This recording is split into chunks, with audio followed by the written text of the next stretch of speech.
Waktu terus bergulir. Tak terasa aku sudah kelas 3 SMA sekarang. Dan sebentar lagi aku akan mengikuti ujian akhir untuk kelulusan. Dan aku pun tumbuh menjadi gadis remaja dan mulai banyak laki-laki mendekatiku. Layaknya seperti anak remaja lainnya, aku pun mulai menyukai lawan jenisku. Tapi dari sini mimpi burukku dimulai. Temanku ingin mengenalkan aku pada temannya. "Yu, ada temanku yang ingin kenalan sama kamu," katanya. "Itu dia di sana," sambil menunjukkan seseorang. Aku lihat seorang laki-laki berawakan tinggi, berkulit sawo matang di atas sebuah motor. Dan kulihat dia bersama seorang perempuan. Dan kalau kulihat dari wajahnya, dia bukan laki-laki baik-baik. Kenapa dia mau kenalan denganku? Padahal dia sudah ada perempuan lain. Lalu dengan halus aku menolak ajakan temanku. "Maaf tak, aku gak mau aku sudah punya pacar," jawabku memberikan penjelasan ke temanku. Tapi, sepertinya dia kesal. Aku tak tahu apa yang dia sampaikan pada temannya. Tapi dari gelagatnya sepertinya temannya marah.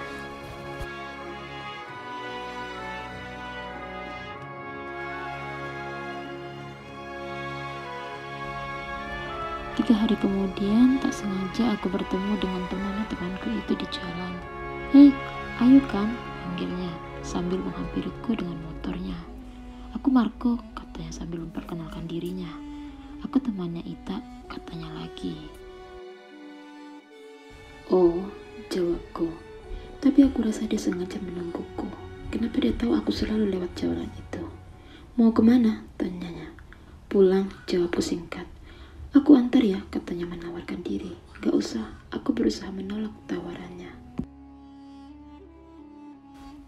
"Ayolah, aku antar, lagian hari sudah sore dan mau hujan," katanya sedikit memaksa. "Baiklah," jawabku menerima tawarannya. Di sepanjang jalan kami hanya diam. Lalu dia mengeluarkan rokok dari kantung celananya dan menyuluhnya dengan api, lalu menyemburkan asapnya seolah sengaja. Aku terbatuk karena tak biasa mencium asap rokok. Lalu dia membawaku berputar-putar, seharusnya sudah sampai dari tadi, karena jarak rumahku tidak terlalu jauh. Dan entah mengapa aku pun tidak bisa mencegahnya. Dan habis maghrib, aku baru sampai di rumah. Keesokan harinya si Marco menemui aku di sekolah. Aku sempat terkejut, kenapa ada dia di sini? Aku merasa gak enak sama teman-temanku. Semua temanku pulang duluan meninggalkanku dengan si Marco. Perasaanku menjadi kurang enak saat itu. Aku mau pulang naik angkot karena depan sekolahku sudah sepi. Tapi lagi-lagi dia memaksaku untuk mengantarku. Dan baru saja aku naik motornya, tiba-tiba dari arah belakang terdengar suara teriakan suara perempuan. "Marco!" Ternyata dia perempuan yang bersama Marco malam kemarin. "Itu pacarmu, Bang?" tanyaku. "Bukan," jawabnya mengelak. "Ayo cepatan naik," kata si Marco menyuruhku ikut dengannya. Tapi aku mencoba menolak. Tapi sebelum aku sempat bicara, si Marco sudah menarik tanganku untuk naik ke motornya. Dan dia langsung menghidupkan motornya dan melaju sangat kencang. Dan perempuan itu mengejar kami sambil mengacungkan pisau. Aku bingung. "Ada apa sih, Bang? Itu siapa? Itu pacarmu kan?" Tapi Marco tak menjawab. "Turunkan aku, Bang. Aku takut," teriakku. Tapi Marco lebih kencang lagi melajukan motornya. Dan perempuan itu semakin murka. Perempuan itu masih mengejar kami. Dan akhirnya kami berhenti di sebuah rumah. Dan ternyata itu rumah si Marco. Dan dia mengajakku ke dalam. Di dalam rumah itu aku bertemu ibu serta adik-adiknya Marco. Dan terjadilah keributan. Perempuan itu berteriak, sumpah serapah kepadaku. Dan aku semakin bingung. Dia anggap aku merebut Marco. Dan aku sama Marco baru bertemu kemarin. Kenapa aku diikut sertakan masalah mereka? "Tenang aja," kata mamanya. "Perempuan itu tidak akan bisa masuk rumah ini." Lalu mulutnya komat kamit seperti membaca mantra. Dan ternyata benar, keributan itu sudah tak terdengar lagi dan perempuan itu sudah pergi. Dan dari situlah aku tahu bahwa si Marco duda dan sudah punya anak 2 dari istri pertamanya. Tapi cuma 1 ikut dengannya, dan mama Marco yang merawatnya. Marco 6 bersaudara dan keluarga mereka termasuk kaya di daerah itu.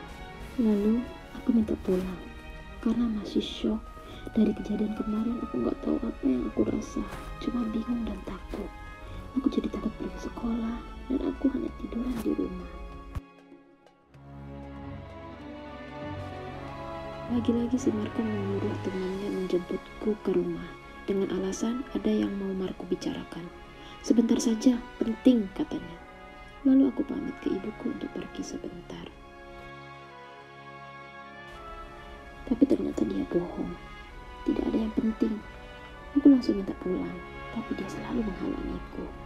Lalu dengan alasan mau mengantarkanku pulang, tapi hanya mutar-mutar tanpa arah. Dan sampai ke rumah sudah malam. Ibu sudah punya perasaan tak enak, seperti ada yang berubah pada diriku. Keesokan harinya ibu berkata, "Kamu ini kayak orang kena pelet. Cuci mukamu pakai air comberan." Tapi aku tidak menghiraukan perkataan ibuku saat itu, karena aku tidak percaya hal-hal yang berbau mistis seperti itu. Apalagi di zaman canggih seperti ini. Tapi saat itu aku tidak tahu apa yang aku pikirkan. Aku tidak ada rasa apapun dengan Marco. Lalu aku bertemu kembali dengan Marco. Sepertinya dia sengaja untuk selalu menemuiku. Sebelum dia bicara, dia menyulut rokoknya dan meniupkan asap rokok itu padaku. Lalu dia berkata, "Besok aku akan menikahimu." Aku sempat terkejut, tapi entah mengapa aku tidak bisa menolaknya. Walau hatiku tak mau, seperti ada beban yang membelengguku. "Besok aku akan menunggu di gang depan rumahmu," katanya mengingatkanku. Keesokan harinya, semua teman-teman sekelasku datang untuk menjengukku. Karena sudah beberapa hari aku tidak masuk sekolah. Mereka pikir mungkin aku sakit. Mereka sangat peduli denganku. "Yuk, kenapa kok kamu nggak masuk sekolah? Kamu sakit?" tanya mereka heran. "Enggak, aku akan menikah," jawabku tanpa basa-basi. Mereka saling bertatapan heran dengan ucapanku. "Yang benar, Yu. Apa kamu sudah pikirkan matang-matang?" kata mereka. Teman-temanku mencoba menasehatiku, tapi aku hanya diam dan seperti tak mendengar apapun yang mereka katakan. Dan sebenarnya aku pun tak tahu dengan apa yang aku lakukan. Duniaku terasa gelap. Akhirnya mereka pulang tanpa bisa berbuat apa-apa untuk menghalangiku menikah. Orang tuaku pun tidak tahu kalau aku akan menikah. Sore harinya aku menemui Marco yang sudah menungguku di gang dekat rumahku. Aku pun tidak tahu dia akan mengajakku kemana. Aku pamit dengan ibuku dengan alasan ke rumah temanku. Tapi mungkin itu adalah hari terakhirku di rumah itu. Seperti kerbau yang tusuk hidungnya, aku hanya mengikuti kata si Marco dan kemanapun Marco mengajakku. Marco mengajakku ke kampung neneknya, sekitar 5 atau 6 jam perjalanan ke kampung itu. Kampung itu masih pedalaman, dan orang-orang di sana masih primitif. Mereka masih sangat percaya dengan hal-hal yang berbau mistis. Saat itu, aku tidak membawa bekal apapun. Sesampai di sana, aku diperkenalkan dengan saudara-saudara Marco di kampung itu.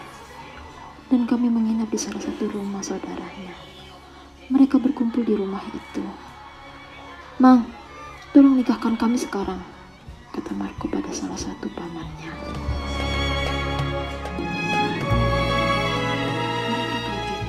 "Kenapa harus buru-buru?" tanya pamannya. "Ya pokoknya aku harus nikah," kata si Marco memaksa. "Semua harus ada aturannya kok," kata pamannya mencoba menasihati Marco. "Si Ayu kan harus ada wali," kata pamannya. "Wali hakim aja," kata Marco mendesak. "Ayah si Ayu kan masih hidup, tak syah pernikahan kalian nanti," kata pamannya. Aku tak ada berkata apa-apa di sana. Saat itu, aku seperti orang bingung.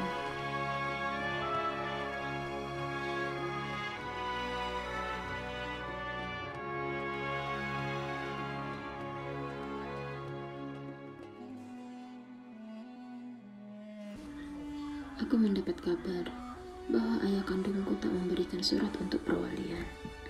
Lalu mereka mendatangi ibuku dan memaksa ibuku untuk meminta tanda tangan dari ayah kandungku untuk menandatangani surat perwalian supaya kami bisa menikah.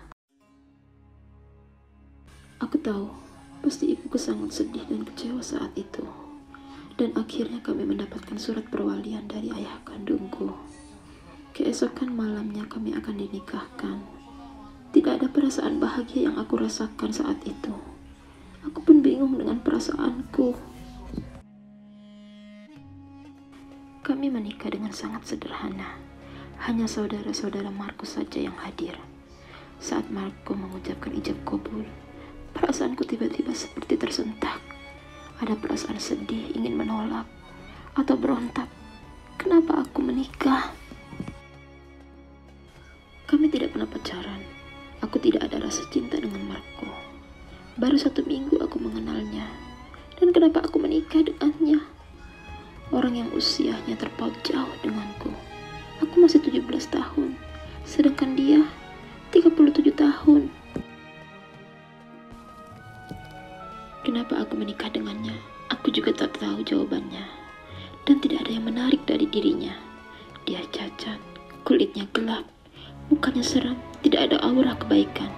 Dia sudah duda beberapa kali dan punya anak. Di usia 17 tahun, aku sudah menjadi ibu tiri yang tak pernah aku bayangkan dalam hidupku. Dan lebih parah lagi, Marco laki-laki yang suka main perempuan. Dia hanya preman kampung yang hanya berani di kampungnya dan berlindung di ketiak ibunya. Di malam pengantin, mungkin di sebagian pasangan adalah hari yang membahagiakan, tapi tidak untukku. Dengan sombongnya Marco memberitahuku bahwa dia telah menggunakan ilmu pelet untuk menjeratku. Karena aku pernah menolaknya untuk berkenalan, dan aku sudah menghinanya karena dia cacat. Temanku itu yang bilang padanya, padahal aku tidak pernah bilang seperti itu.